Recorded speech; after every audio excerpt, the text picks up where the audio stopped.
Hi, everybody. I'm going to show you how to use Audio Hijack to capture some audio. This is really good for getting audio off of YouTube, off of live events. Maybe somebody shared a Facebook live event and there's a recording of it and we want some audio from that. You can also use it to capture some audio from podcast. The thing that I want you to think about, always be thinking about copyright. Now, we are doing journalistic work, so we can use some short excerpts. Fair use does apply to journalism and criticism. So in this case, we would be okay with using short segments. You just want to be careful how much of the original that you're using. Okay, so what I'm going to do is I'm going to pull a clip from the Ozarks True Crime podcast. This is the one that we are going to be listening to for at the end of the month. We will be visiting with Anne Roderick Jones. I think that's how you say her name. And we will be interviewing her as well as a couple of Edit Audio folks. All right, so when we're on Audio Hijack, I want to show you something here. So we're going to get this first session, right? There may be preset sessions on the computer as we're getting these in the bunker computer. I'm going to show you how to set up your own session. So remember, we're going to do a blank session, okay? And what we're doing is, remember, anytime we're capturing any media, and in this case, we're doing audio, it's always input to output. Okay, so how is sound coming into the device? And that goes for recorders. So on our Zoom recorders, what microphone are we using? Are we using the built-in microphone? Are we using an external microphone? For laptops, when we're setting up the remote studio, how is stuff coming in? And if we think about it, we have the microphones going into the mixing board. The mixing board is what's actually coming into the computer. So we need to be looking for the mixing board device, not the individual microphones, right? So in this case, what I'm doing, where is my sound coming from? I'm going to be getting it from a browser. Now, there's two ways that I can capture the sound on the computer. I can capture it from the specific application, or I can capture all of the system audio. The danger of doing system audio that I'll caution you on is it will get every single sound on the computer. So if you've got a window open that has email and you get an email notification that goes ding, that's going to be on your recording. If you've got other sounds software that's on there and it makes sounds, that'll be captured when you're using system audio. So that'll capture every single thing on the computer. The application is just focused on the audio from that application. So if I'm, in this case, I'm going to choose the browser because I'm listening to the podcast through the browser. And what will happen here is I won't get any other sounds that are on the computer. It'll only be the browser. So what I'm going to do is we're going to start here. So I want an application first. So let me dump it on there. And I'm going to select an app. And in this case, I'm going to select Google Chrome because that's the browser that I'm using. And I have my browser window, okay?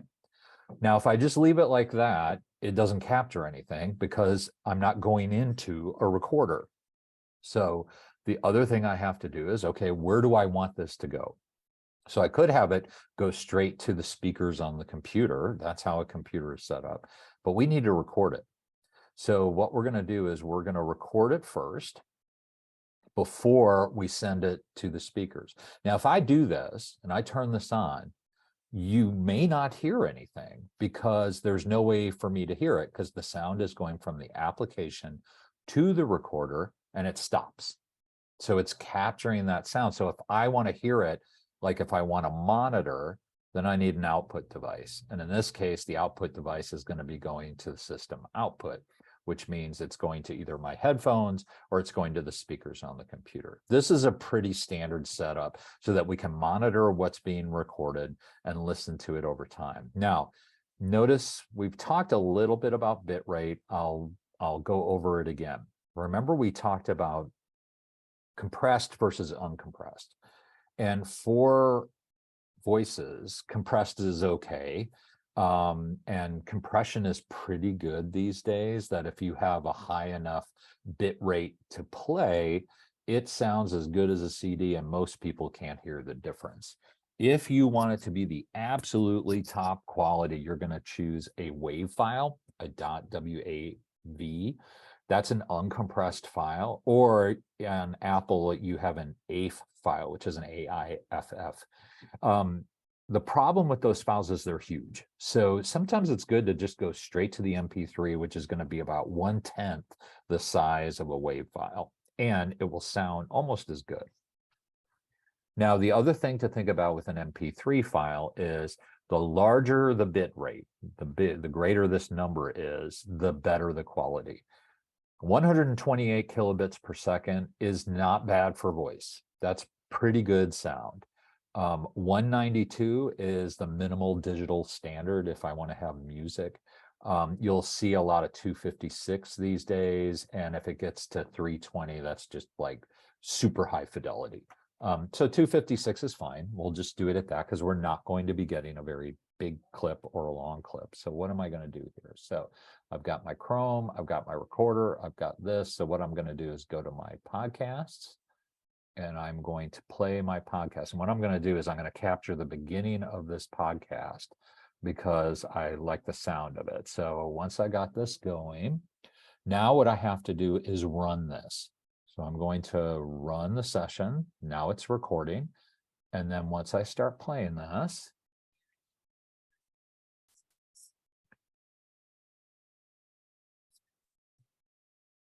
I'm going to stop it. And what I want you to see here is when it was recording, notice I was getting levels.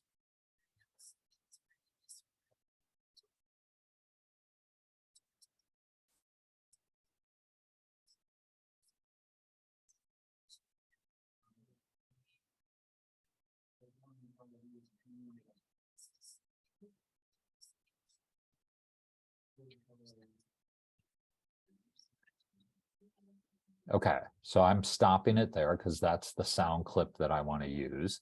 So now that I've got this captured, I've got my 30 seconds. Now the thing I'd have to do is find the actual sound. So what I'm going to do is go up to recordings. The recording is available here.